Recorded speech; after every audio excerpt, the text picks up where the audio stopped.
We're in this weird recruiting period where the 23 class is about 95% finished, but the 24 class is already starting to fire up and make some major moves. So we're going to cover a little bit of both on today's show, and probably throughout the entire month of January. We'll bounce between what's remaining in 23 and what still has to go down in 2024. I'm Josh Newberg. This is the Inside Scoop. Let's bring on national recruiting analyst for On3, Sam Spiegelman. Sam, good morning. Happy to be here, Josh. How were your holidays? They were great. Deion Sanders, though, has had a very busy 2 weeks in Boulder. He brought the 2023 class from in the 60s to the 39th ranked class in the On3 consensus rankings. Deion racked up 19 commitments in the 23 class and also 15 transfers, and I'm sure he's not done yet. Deion Sanders, though, is getting busy in the 24 class. That recruiting class in 2024 looks much different than what 2023 does. Deion has only 3 commitments, but 2 of which are 4-stars. Defensive lineman Omar White committed last week, and then just this week, On3 4-star defensive lineman Eric Brantley, a 6'1", 265-pound interior lineman from Valdosta, Georgia, committed to Colorado. So, Sam, they're off to a hot start, and I saw most recently 4-star prospect JuJuan Johnson put Colorado into his top 4. Tell me more about JuJuan. Colorado is now in JuJuan Johnson, the number 12 athlete for On3 in his top 4. They offered last week, Josh. To give this some context, Florida and defensive back Corey Raymond, who knows JuJuan Johnson from the time he was in the 8th grade, if not younger, offered this week, and they are also in the top 4. So already you can say that Florida and Colorado are recruiting at the same level. And let's talk about that top 4. LSU and Georgia rounded out. But Deion is already getting JuJuan Johnson on campus. This was a kid that, even though he's a 2024, he's been able to take a lot of visits throughout his fall stint as a junior.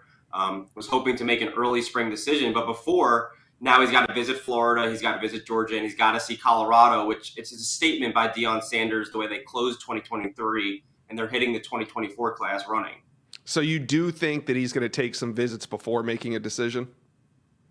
Absolutely. He's been to LSU, he's been to Alabama, he's been to Texas A&M, but Georgia has offered him during his fantastic junior season. He just played for a state championship a few weeks ago. He's has to get to Athens. He fits the prototype for Fran Brown over there in the secondary. And like I said, Deion offers, Corey Raymond offers, and JuJuan wants to explore both of those options. That's the SEC, and it's Boulder, and we're talking about a kid from Lafayette, Louisiana. And he's going to go visit Boulder before he makes his college decision, which it's a statement in itself. Yeah, definitely is. Now, do you think that he's a spring decider, or is he going to take this thing into the summer or even the fall? Yeah, I think he was hoping to have this made sooner rather than later. New options and new opportunities popping up. He wants to, when he makes his decision to be set. So I see him making a decision not too far after these round of January visits, which are still being plotted out as we speak. And I would expect LSU to, try to get the in-state kid back on campus before he does make a decision. I can see it in February, at March at latest at this point. Yeah, and it's early in the 2024 cycle. I mean, the 2023 cycle still hasn't even ended yet, but Deion is drawing some major interest from top prospects, and JuJuan Johnson's not the only one.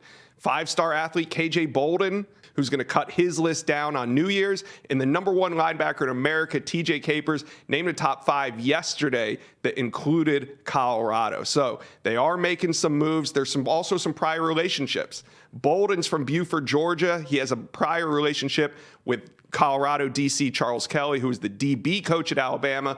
So Kelly comes from the Tide, where he already was recruiting Bolden, and they might have a little foot in the door there. So we'll see what happens when he cuts his list down on New Year's, but I feel good about Colorado making that list. Then you got TJ Capers, who put Colorado in his top 5. He's 6'3", 230 out of Miami. Big time prospect. We'll see what visits he takes in the spring.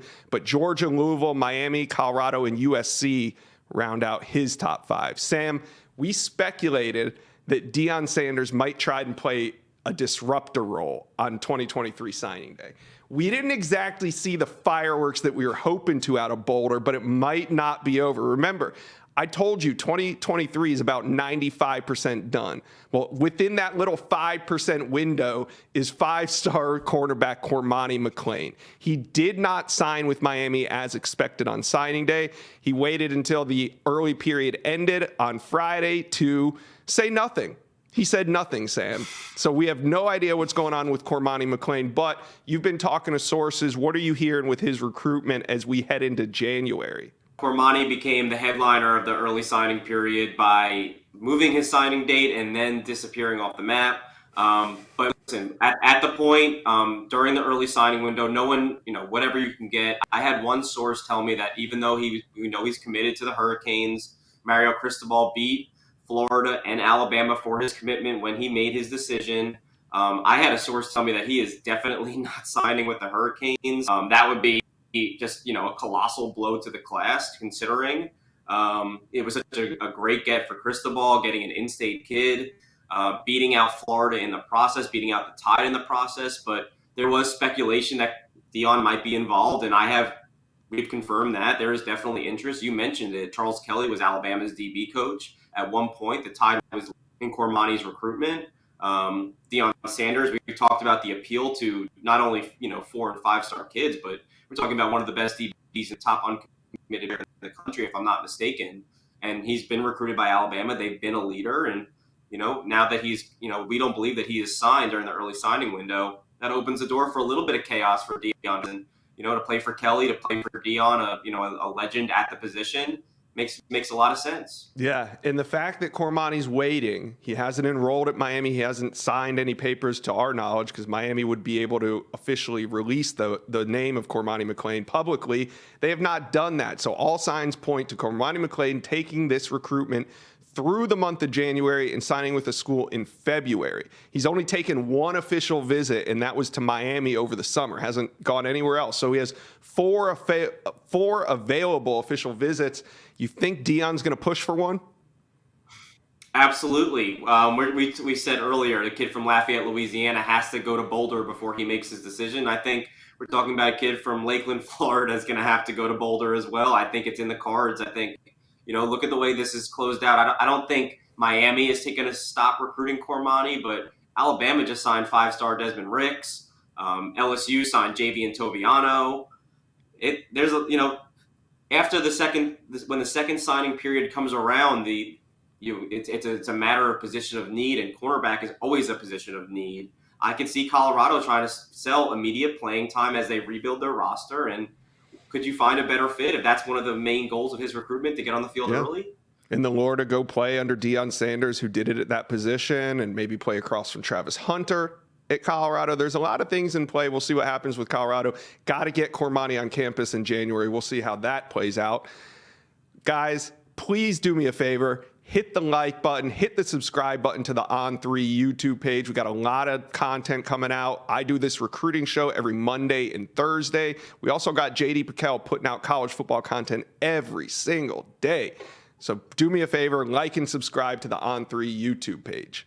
All right, Sam, I did a fun game with Chad on Monday. He gave me 4 of the most intriguing names in the 24 class that he's following. So I want to give you the same opportunity. Sam, give me your 4 for 24. Sure. I don't know how Chad was able to limit his to 4. I feel like Chad could have given you 40, but I'll stick to 4 gladly. Right at the top is 5-star defensive end Colin Simmons, the number one edge in the 2024 class on the On3 consensus. We know he just won a state championship for Duncanville and was the MVP, setting records in the process, dominating in the fourth quarter. I mean, we're talking about positions of need, and the disruptor off the edge is at the top, or if not important position for these teams. And he had flirted with the idea of maybe making a college decision if in fact Duncanville won the state championship. We know, of course, he was just kidding, stoking the fire. But we do know the contenders here. Texas, LSU, which is leading on the RPM. He's visited TCU and SMU. And now he's talked a lot of SEC buzz, as you would expect after a breakthrough junior season. He has talked forever about getting to Athens, and I think that is going to be the first visit he does take as he explores his out-of-state options. Also, Tennessee and Alabama are both picking up talks with Simmons. listen, LSU has done a really good job. We know that they're going to be there in the end, and I think you could say the same for Texas. But look out for this trio of SEC teams, namely Georgia, which has been recruiting Colin for a good deal of time. The next I'm keeping an eye on is Micah Hudson, the 5-star wide receiver out of Temple Lake Belton High School. Smooth receiver that can play in and out on the perimeter, in the slot. Reminds me a ton of Justin Jefferson when he was at Destrehan so many years ago, obviously. He's now the best receiver in the league, but you see a lot of similar traits in Micah Hudson, who, again, the number one receiver coming out of the Lone Star State for next year's class. This season, he's had to stay home. That's something that I think a lot of people don't realize. All of his games were Friday nights, so he had to stay in-state a good chunk of the time. So he's been to Texas Tech, he's been to Texas A&M, and he's been to Austin to see the Longhorns a few times. He did get out of state one time to see Ohio State, and I think Ohio State, Georgia, and Tennessee are just a few of the out-of-state contenders to keep an eye on with Micah. He's going to start exploring his options a little bit more this spring. It's going to be a big opportunity for him. So many schools are on the phone line trying to schedule that visit with Micah, but keep an eye out for Ohio State, LSU, Tennessee, and Georgia as well. David Stone, the 5-star defensive lineman from IMG Academy. He's originally from Oklahoma, and you can obviously, we talk about Peyton Bowen and the way that Brent Venables recruited on the defensive side of the ball to close out 2023. They've really, Oklahoma is one of the sure contenders with David Stone, but he's also exploring his options, and this January is going to be very pivotal for that. He's going to head back to Michigan State. Michigan State is a team with a lot of buzz with David Stone because of their pass rush specialist, Brandon Jordan, who used to work around that area.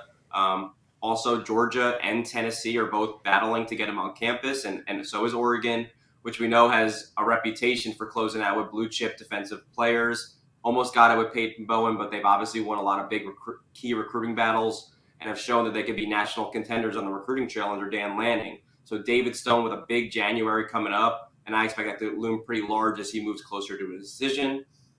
Last but not least, Taylor Tatum, the number 2 running back in the country out of Longview High School in East Texas, one of my favorite prospects in this class.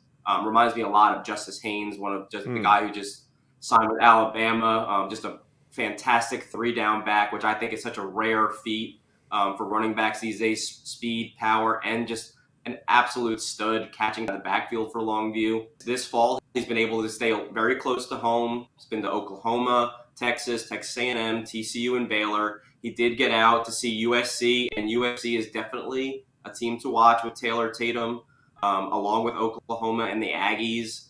Ole Miss, Tennessee, Penn State, Utah, all trying to get him on campus. Penn State as well. It's a recruitment, but a kid from Texas. We just saw this with Jalen Hale. It ended up being Alabama, which won out over Texas. I think that Taylor's recruitment could explore a little bit larger than that. USC is a major factor. In Penn State and Michigan, some of the Big Ten has really liked his running style. And I do expect more SEC teams. We talked about Ole Miss, Tennessee, and Aggies are probably the favorite among the in-state teams to watch, but this could take a lot of turns, and we'll see where he visits in January, where he's finalized those plans. All right, those are 4 big names for you, Sam. Guys, we're going to be talking 2024 for the next foreseeable future, for the next year. So get to know these names. Sam, thanks for joining us. I'm going to have Mike Singer up next from our Notre Dame site. We're going to dissect that Peyton Bowen recruitment that you and I talked about for the entire fall. We haven't talked since the last time Peyton Bowen was committed to Oregon before he flipped again to Oklahoma. What did you think of that? Pretty shocking? It wasn't shocking. I think what we saw was the pressure of the early signing window because Peyton is going to be a January enrollee. I don't think he was ready to make this decision.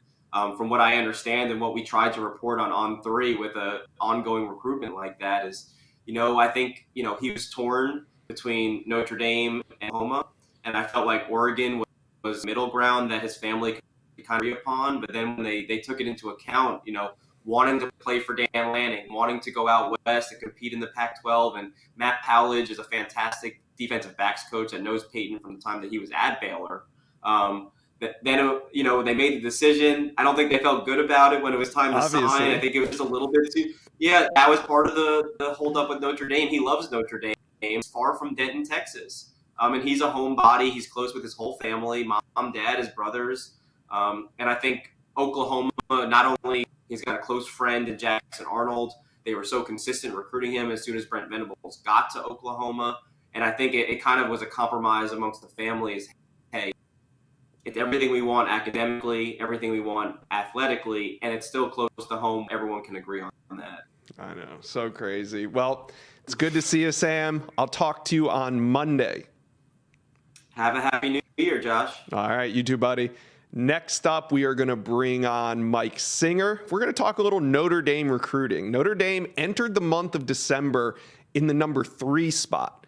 They signed a top 10 class, but they finished number 8 after the early signing period. So we got to see what happens with this Notre Dame recruiting class as we move forward. There's some supplements they could add through the transfer portal. Going to be exciting still through the month of January for Irish fans. So let's bring on Mike Singer, our Irish insider.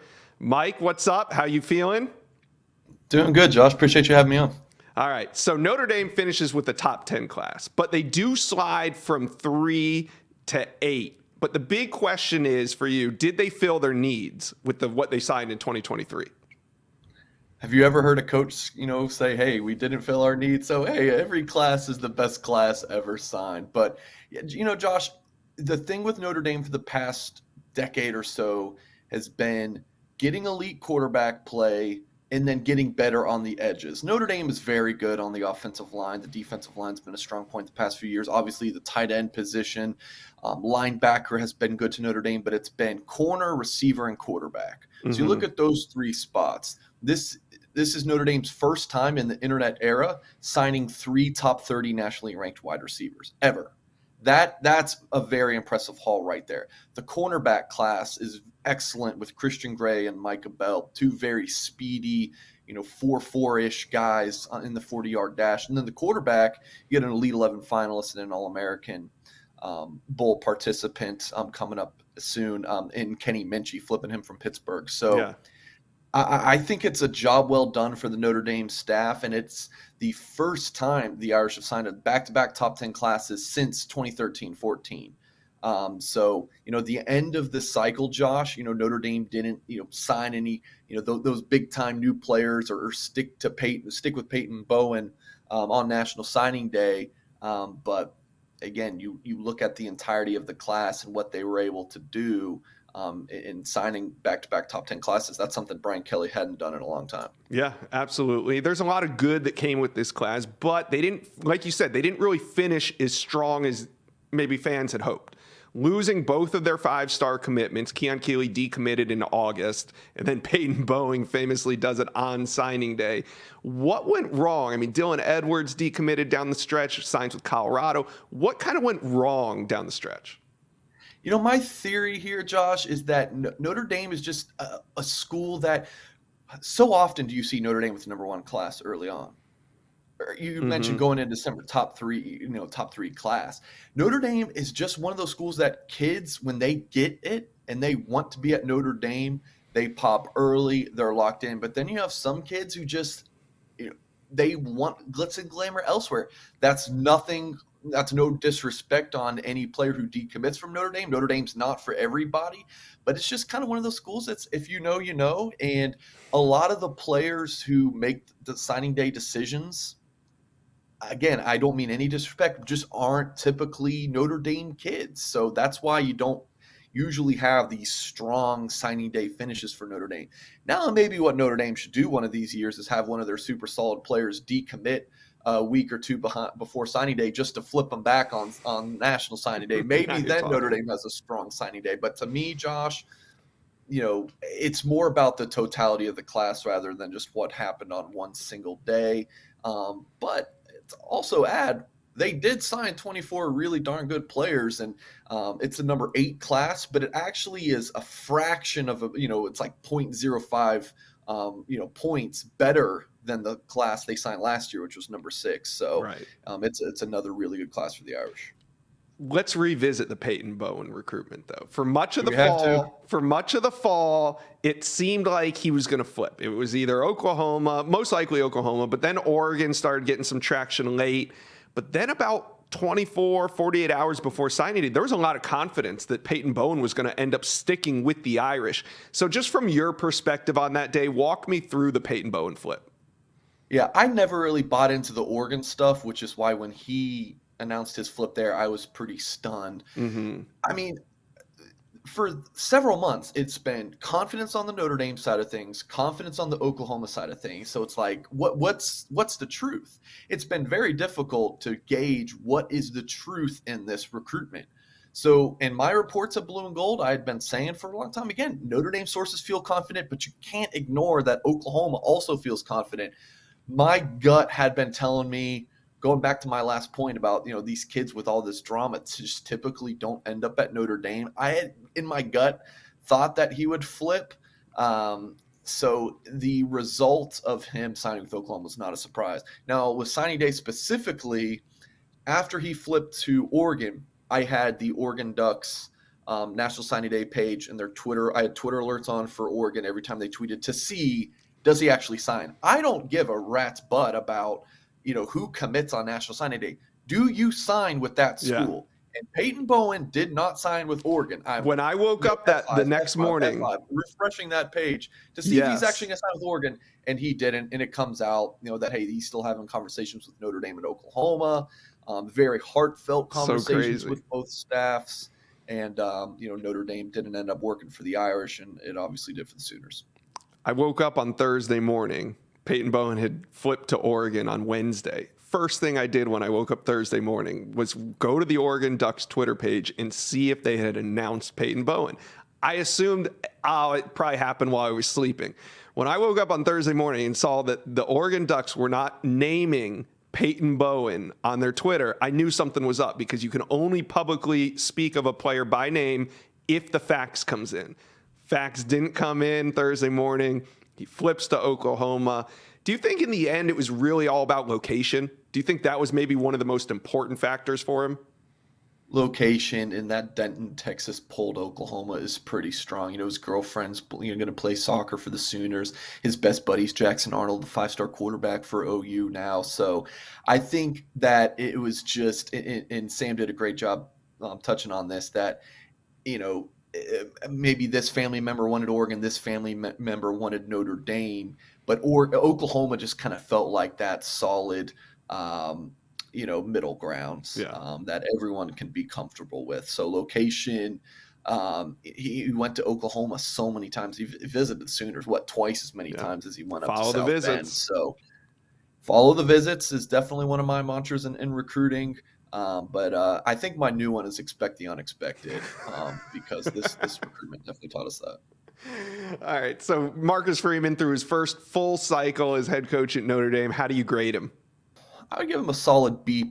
Again, because with the 2022 cycle, Brian Kelly leaves. Notre Dame had a couple decommitments late, but none of those decommitments weren't due to Brian Kelly leaving. Those are just because Amorion Walker was going to flip to Michigan, CJ Williams was going to flip to USC, regardless of who the coach was going to be at Notre Dame. So I give Marcus Freeman and Tommy Rees, offense coordinator, credit for that 2022 recruiting class.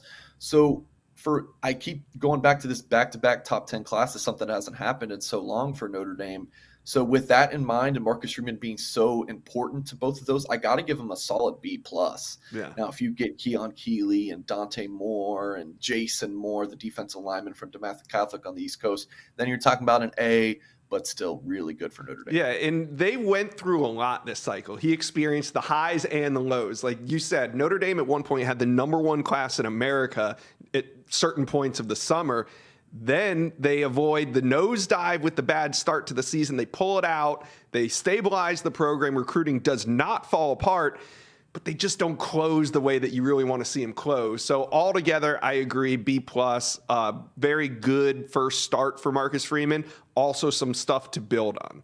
Let's move from recruiting to the transfer portal. And this is where you can kind of supplement the class a little bit. There's a lot of rumors tying Sam Hartman, who just entered the transfer portal from Wake Forest, quarterback, to Notre Dame.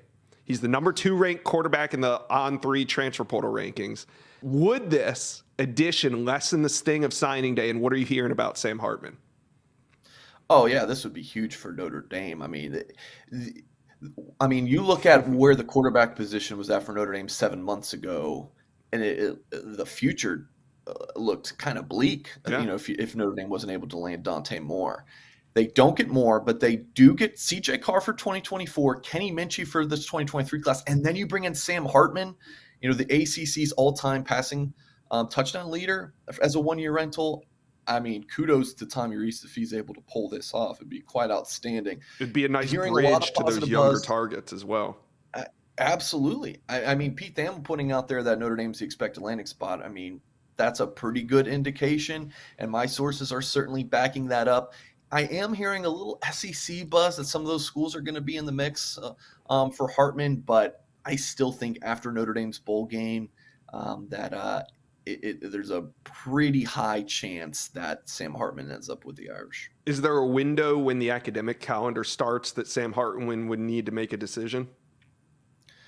Yeah, mid-January is when those players start enrolling. Like all the early enrollees will get there, and Notre Dame has a couple other transfers that will be in town by then. But again, I expect this to be wrapped up early January.